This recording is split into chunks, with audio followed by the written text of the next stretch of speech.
Hello guys and welcome to How to Socials.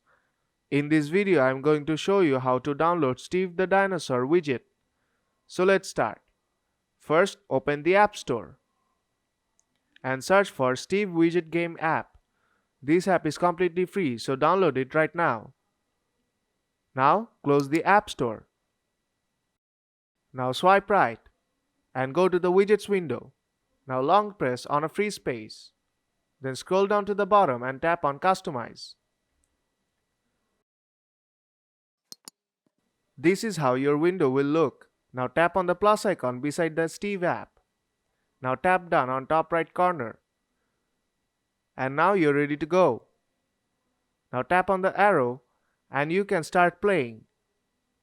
And that's how you can download Steve the Dinosaur widget game. So if this video helped you out, then don't forget to leave a like. And see you in the next tutorial.